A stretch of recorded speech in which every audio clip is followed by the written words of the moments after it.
Bonjour à toutes et à tous, bienvenue sur Médien TV pour votre entretien culture. Heinsba, portrait et histoire au pluriel, c'est le titre de l'exposition photo de l'artiste photographe Hamza Nuino qui est en ce moment exposée à l'usine, le centre culturel de Heinsba. Dans cette exposition, l'artiste raconte son quartier où il est né et où des habitants ont accepté de poser pour lui avec des objets qui symbolisent leur histoire ou leur lien avec ce quartier périphérique de Casablanca. Pour nous parler de son travail et de ses photos, Hamza Nuino est avec nous aujourd'hui. Merci beaucoup d'avoir accepté notre invitation. Bienvenue. Merci pour l'invitation. Alors, Hamza, d'abord une question sur ce quartier de Heinsba. Je l'ai dit, vous y êtes né. Quel est votre rapport à la fois personnel et artistique avec ce quartier qui nous permettrait de comprendre pourquoi vous l'avez choisi comme axe, comme thème de votre travail photographique? Déjà, le fait d'être du quartier me donne un attachement émotionnel à la place où je suis né. Et puis, dans le début de ma carrière, j'ai toujours commencé par le centre-ville, le quartier Mère Sultan, mais vraiment pas mon quartier, parce qu'au début, je ne voyais pas qu'il y avait quelque chose à y faire. Mais après, surtout après l'apparition de l'usine, les événements culturels m'ont commencé à influencer et à commencer à penser de donner à ce quartier et à y investir. On rappelle d'ailleurs que votre exposition se tient dans le cadre d'un événement qui dure du 25 novembre au 17 décembre et qui rassemble tout un tas de travaux artistiques dédiés au quartier de Heinsba. Oui. Alors, pourquoi avoir choisi le choix du portrait? Parce que vous auriez pu le raconter autrement. Vous avez choisi des personnes. C'est une série de portraits d'hommes, de femmes de différents âges que vous avez choisi de faire poser. Alors, pourquoi ce choix du portrait? Déjà parce que moi, à la base, je suis portraitiste.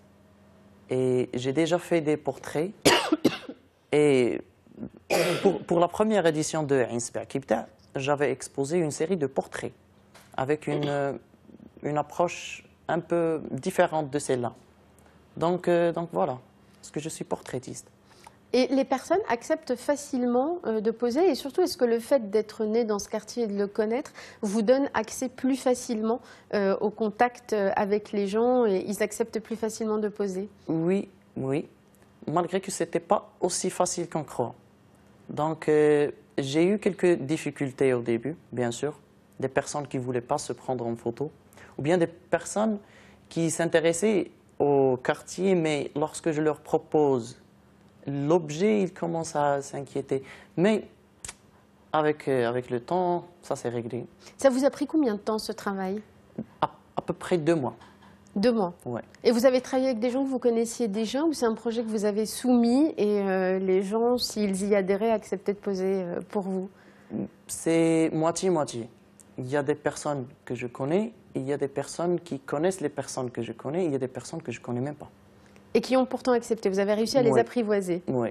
Alors, ce sont des portraits, mais la spécificité de ces photos, c'est que chaque personne pose avec un objet qui lui est cher ou qui symbolise un lien, un souvenir avec ce quartier de Heinsba. Comment vous est venue l'idée de les faire poser avec un objet? Déjà, l'idée m'a été proposée par l'usine.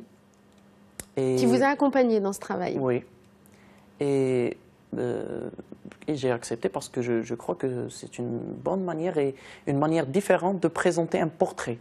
Parce que l'année dernière, j'ai fait un portrait en posant mon personnage devant une place qui est connue à Heinsba.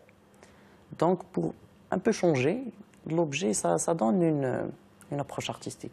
Ça raconte l'histoire des personnes, parce que alors, ces portraits sont accompagnés de textes, et pour beaucoup des personnes que vous photographiez, l'objet représente vraiment un bout d'histoire personnelle. On voit, je crois que c'est Saïd, qu'on voit sur cette Saïd. photo, qui pose avec une boîte d'allumettes et qui lui rappelle, lui, enfin, enfant, il a toujours pensé que c'était le lion de Heinsba. Effectivement, oui.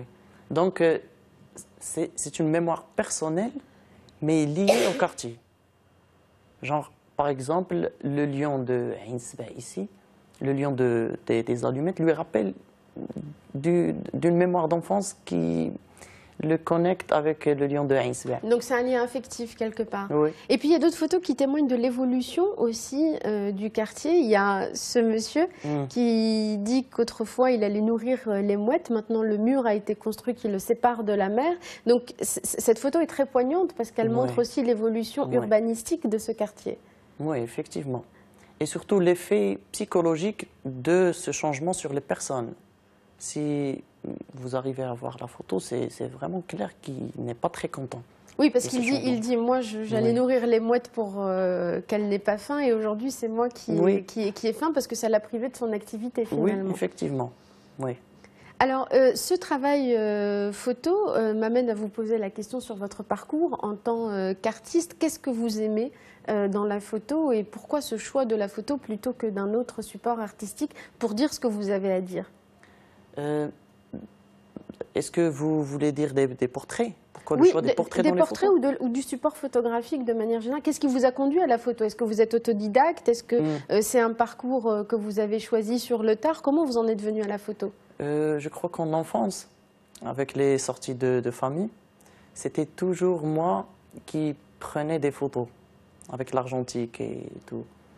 Et du coup, à l'arrivée du digital, j'ai commencé à me reconnecter à cette mémoire d'enfance. Et ça m'a poussé à reconstituer le talent que j'avais. Et avec l'Internet, bien sûr, j'ai développé mes propres approches artistiques. Et vous continuez d'apprendre notamment avec les équipes de l'usine et d'autres photographes qui vous accompagnent. Une dernière question, Hamza Nouino, le vernissage de l'exposition a eu lieu il y a quelques jours. Quelle a été la réaction du public de Ain Sebaa? Comment réagit le public de Ain Sebaa par rapport à votre photographie, mais par rapport à toutes ces autres activités qui se tiennent actuellement à l'usine dans le cadre de Ain Sebaa Kibda? Ils étaient très contents parce que la première fois, leur quartier est en spotlight. Ils se sentent valorisés à travers ce travail artistique? Oui, et surtout mes photos, lorsqu'ils me connaissent et qu'ils voient qu'un habitant de Ain Sebaa le représente, ils se sentent fiers. Ils étaient très fiers.